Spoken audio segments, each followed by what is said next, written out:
آپ 100 مرتبہ کرتے ہیں، 200 مرتبہ کرتے ہیں، ایک تسبیح کرتے ہیں، بعض اوقات لوگ لاکھ دفعہ آیت کریمہ بیٹھ کے کر رہے ہوتے ہیں.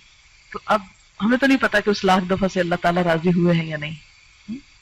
ویسے اس نے جب کہا ہی نہیں، مانگا ہی نہیں لاکھ دفعہ، تو ہم نے اپنے پاس سے بنا لیے. نہیں، میرے خیال ہے 1.25 ہے، شاید میں غلطی کر رہی ہوں. وہ پتہ نہیں 25 اور کس نے بڑھائے ہیں، کس نے اپنے ہاتھ میں قانون لے لیا. خیر، اب یہ ہے کہ ہم تو وہ کر ہی نہیں سکتے، تو ہم اللہ تعالیٰ سے یہ درخواست کرتے ہیں کہ یا رب ہم اتنی تیری تعریف کرنا چاہتے ہیں کہ جس سے تیری رضامندی حاصل ہو جائے، تو خوش ہو جائے. سبحان اللہ وبحمدہ عدد خلقہ ورضا نفسہ وزنۃ عرشہ ومداد کلماتہ. سبحان اللہ، پاک ہے اللہ، یا پاکی اللہ کے لیے ہے. وبحمدہ، اور ساتھ اس کی تعریف کے، یعنی اللہ کی پاکی بیان کرتا ہوں اس کی تعریف کے ساتھ. کتنی پاکی بیان کرتا ہوں، کتنی تسبیح کرتا ہوں؟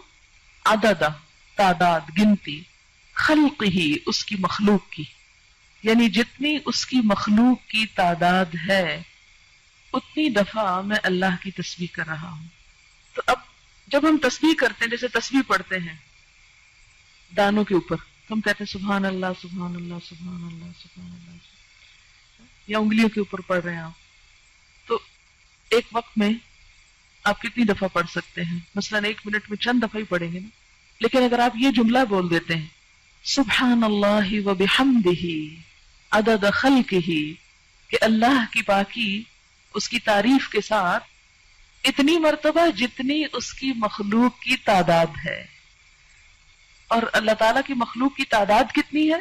اللہ تعالیٰ خود فرماتے ہیں وَإِن تَعُدُّوا نِعْمَةَ اللَّهِ لَا تَحْصُوهَا، اگر تم اللہ کی نعمتوں کو گننے لگ جاؤ تم ان کو گن نہیں سکتے، ان کا شمار نہیں کر سکتے. تو ہم تو گن ہی نہیں سکتے. اسی لیے کہتے ہیں نا کہ کما ينبغي لجلال وجهك، جیسی ہونی چاہیے ہم تو کرنے کے قابل ہی نہیں ہیں، ہماری تو زبان اس اہل ہی نہیں ہے. اسی لیے عدد خلقہ ورضا نفسہ، رضا کہتے ہیں رضامندی کو، نفس ہی اس کے نفس، یعنی اللہ کی ذات کی رضا کے مطابق، یعنی اتنی تسبیح، اتنی حمد کہ جس سے وہ راضی ہو جائے. وزنۃ عرشہ، اور اس کے عرش کے وزن کے مطابق.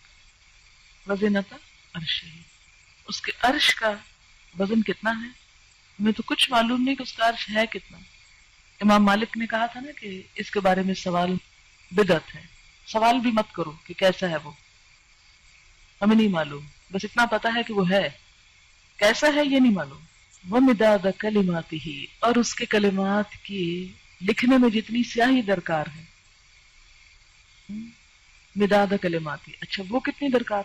سورۃ الکہف میں آپ پڑھیں گے اللہ تعالیٰ فرماتے ہیں کہ لو کان البحر مدادا لکلمات ربی لنفد البحر قبل ان ينفد کلمات ربی، کہ اگر یہ سارے سمندر سیاہی بن جائیں اور اس سے رب کی باتیں لکھی جانے لگے، اس سے پہلے کہ رب کی باتیں ختم ہو سمندر کی سیاہی ختم ہو جائے. ایک اور جگہ آتا ہے کہ 7 سمندر اور بھی آپ ڈال لیں اور اس کو سیاہی بنا لیں اور لکھنا شروع کر دیں تو رب کی باتیں ختم نہیں ہو سکتی. تو پھر اس کے لیے کتنی سیاہی چاہیے ہوگی، ہم تو اس کے بارے میں امیجن بھی نہیں کر سکتے. فرمایا جتنی چاہیے وہ مداد کلمات، کہ اس کے کلمات جتنے ہیں ان کو لکھنے کے لیے جتنا وہ مٹیریل چاہیے اس سب کے برابر. سبحانک اللہم و بحمدک اشہد ان لا الہ الا انت استغفرک و اتوب الیک. السلام علیکم و رحمۃ اللہ وبرکاتہ.